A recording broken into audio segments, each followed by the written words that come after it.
안에서요, 지금 한국 사회에 정말 중요한 변화의 시간을 지나고 있는 것 같습니다. 네, 맞습니다. 정말 여러 가지 일들이 동시에 일어나고 있죠. 네.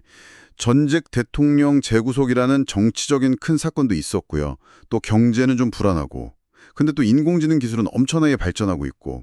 여러분이 공유해 주신 여러 자료들, 뭐 정치 분석이나 경제 데이터, 기술 트렌드, 사회 이슈들, 이런 것들을 바탕으로 이 복잡한 상황의 핵심을 좀 짚어보려고 합니다. 네, 그 연결고리를 찾아보는 게 중요하겠죠. 맞습니다. 그래서 한 5분 안에 이 큰 흐름을 명확하게 파악하실 수 있도록 저희가 한번 핵심만 파헤쳐보겠습니다.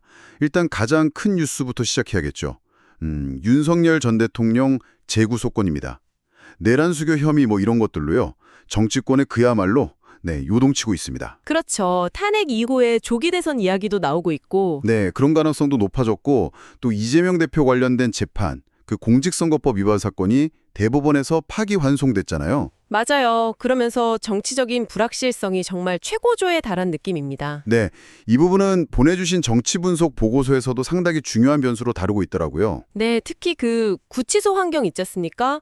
뭐 에어컨 없는 독방이라든지 이런 보도들이 사안의 심각성을 더 보여주는 것 같고요.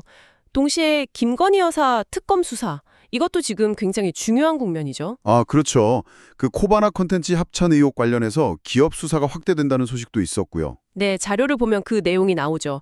또 삼부토건과의 관계, 뭐 유착이나 주가 조작 연루 가능성, 이런 것들도 핵심 쟁점으로 떠올랐습니다. 정말 정치권 전체가 예측 불가능한 상황이네요. 저희가 이 내용들에 대해서 어떤 입장을 갖는 건 아니고요, 여러분이. 주신 자료에 기반해서 사실을 전달하는 데 집중하고 있다는 점을 다시 한번 말씀드립니다. 네, 맞습니다. 객관적인 정보 전달이 중요하니까요. 이런 정치적 불안정, 이게 당연히 경제에도 영향을 미치겠죠. KDI 보고서를 보니까 건설업 부진이 계속되고 있고 네, 대외 여건도 안 좋다고 하고요. 맞아요. 그래서 경기가 계속 좀 낮은 수준에서 벗어나지 못하고 있다 이렇게 분석했더라고요. 특히 대미 수출 부진이 좀 눈에 띄던데요. 자동차 같은 거요. 그 점이 중요합니다. 그게 제조업 회복세를 좀 제약하고 있다는 거거든요. 그리고 높은 장바구니 물가, 또 수도권 중심의 집값 상승세. 이것도 뭐 여러분이 보내주신 자료에서도 민생 어려움을 보여주는 키워드로 계속 나오잖아요. 네. 체감하는 어려움이 크죠. 그렇죠. 이런 상황이니까 한국은행이 지준금리를 연 2.5%로 동결한 것 같아요. 물가도 잡아야 하고 또 시장이 너무 불안해지는 것도 막아야 하고 좀 복합적인 고민이 있었겠죠. 네.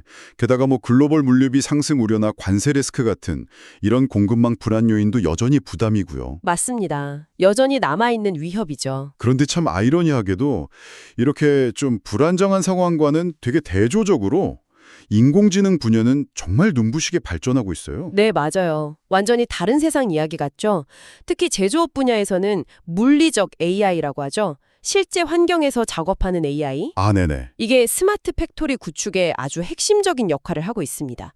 뭐 현대차나 포스코 DX 같은 사례 보면 생산성 향상 효과가 꽤 뚜렷하고요. 현대모비스 같은 경우는 생성형 AI 기술로 국제학회에서도 상과를 인정받았다고 하고요. 네, CVPR에서요. 삼성전자는 또 AI 폰 대중화에 나섰죠. 2년 안에 4억 대 이상 목표로 한다고 하니. 와, 4억 대요? 정말 AI가 우리 일상으로 빠르게 들어오겠네요. 그렇죠. 물류 쪽 AI 경로 최적화라던가 금융에서는 암호화폐 시장 분석, 뭐 게임 산업까지. 보내주신 기술 트렌드 기사들 보면 AI 영향력이 정말 전방위적으로 확산되고 있어요. 정말 대단한 발전인데요. 근데 또 이면을 봐야 할 것 같아요. 보내주신 자료 중에는 국내 AI 핵심 인재들이 해외로 나가는 문제를 지적하는 내용도 있었거든요. 네. 그 문제 심각합니다. 어쩌면 앞에서 얘기했던 정치적, 경제적 불안정이 이런 인재 유출을 더 부추기는 요인이 될 수도 있겠죠. 그럴 수 있겠네요. 네. 기술 경쟁력 확보를 위해서는 이 문제 해결이 정말 시급한 과제입니다. 그렇죠. 그리고 이런 큰 변화들이 결국 우리 사회의 여러 문제들과 다 연결되는 것 같습니다. 보내주신 사회 이슈 키워드들 보면 역시 고령화 심화, 이게 눈에 띄고요. 네, 노인 빈곤율 문제라든지 의료비 부담 증가, 이게 또 경제에도 직접적인 부담이 되거든요. 맞습니다. 그리고 청년 문제도 여전하고요. 쉬는 청년은 늘고 기업들은 또 경력 있는 신입, 이른바 중고 신입을 선호하고 네, 이게 참 청년들이 겪는 어려움을 보여주는 단면이죠.